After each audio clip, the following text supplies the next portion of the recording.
Materi kita kali ini adalah kemagnetan. Oke, magnet adalah logam atau batuan yang dapat menarik benda-benda yang mengandung besi, baja, nikel, kobalt, ataupun campuran logam tersebut. Kemagnetan adalah suatu sifat zat yang teramati sebagai suatu gaya tarik atau tolak menolak antara kutub-kutub tidak senama atau senama. Sifat-sifat magnetik disebabkan oleh gerak elektron dalam atom-atom tersebut. Bentuk magnet yang dibuat terdiri atas beberapa macam, yaitu magnet batang, magnet jarum, magnet silinder, dan magnet U atau ladam.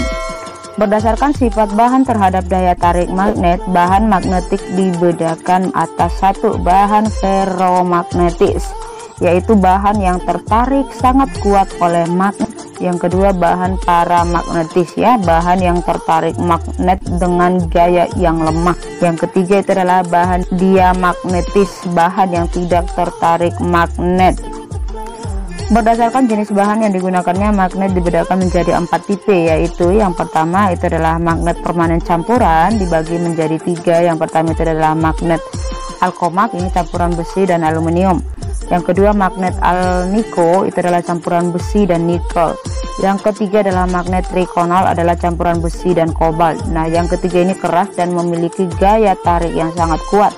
Yang kedua adalah magnet permanen keramik atau magnadur, terbuat dari serbuk florid, bersifat keras dan memiliki daya tarik kuat.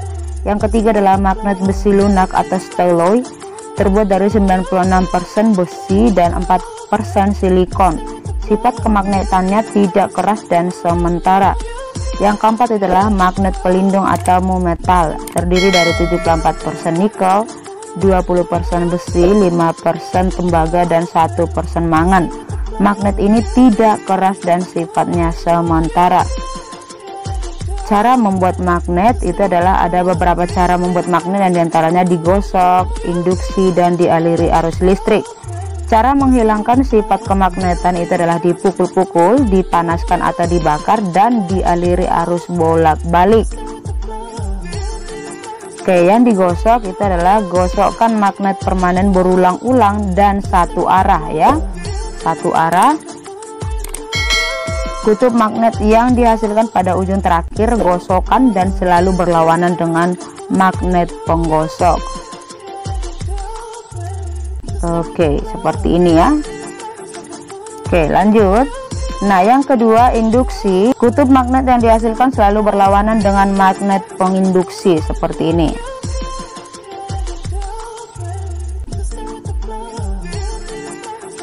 Yang ketiga, dialiri arus listrik. Nah, yang pertama itu lakukan dengan bantuan ballpoint atau sebagainya sebagai besi. Nah, perhatikan aliran arus yang melewati kabel atau lewat atas ataukah bawah besi. Genggamkan tangan pada ballpoint sesuai arah arus lewat atas ataukah bawah ballpoint.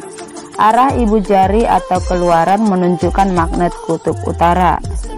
Nih. Oke.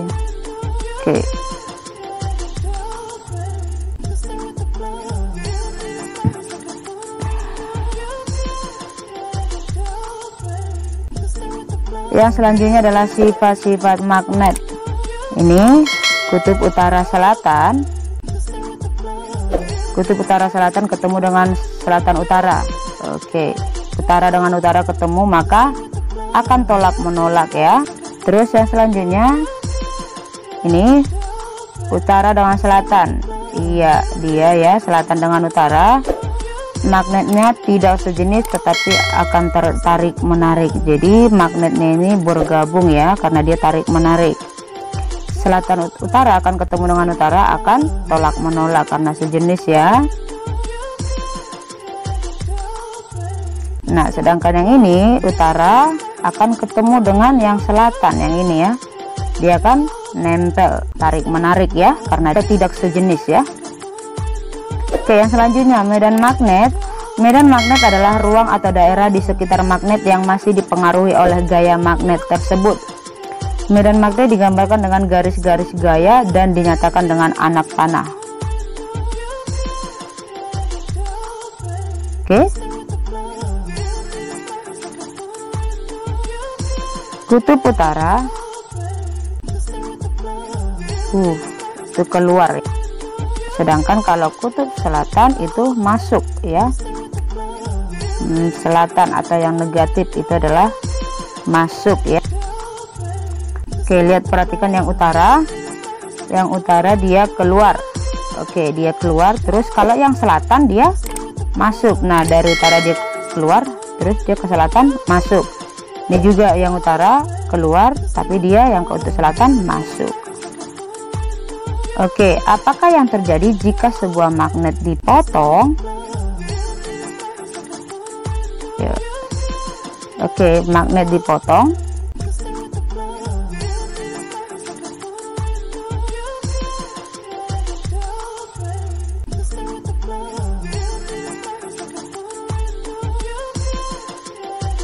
Dan selanjutnya kemagnetan bumi. Jarum kompas arah utara selalu mengarah ke utara karena kutub selatan magnet bumi terletak di kutub utara bumi dan kutub utara magnet bumi terletak di kutub selatan bumi. Simpangan jarum kompas. Letak kutub-kutub magnet bumi tidak tepat berada di kutub-kutub bumi, tetapi menyimpang terhadap letak kutub bumi. Hal ini menyebabkan garis-garis gaya magnet bumi mengalami penyimpangan terhadap arah utara selatan bumi. Akibatnya penyimpangan kutub utara jarum kompas akan membentuk sudut terhadap arah utara selatan bumi atau geografis. Sudut yang dibentuk oleh kutub utara jarum kompas dengan arah utara selatan geografis disebut deklinasi. Penyimpangan jarum kompas itu terjadi karena garis-garis gaya magnet bumi tidak sejajar dengan permukaan bumi atau bidang horizontal. Akibatnya kutub utara jarum kompas menyimpang naik atau turun terhadap permukaan bumi. Penyimpangan kutub utara jarum kompas akan membentuk sudut terhadap bidang datar permukaan bumi.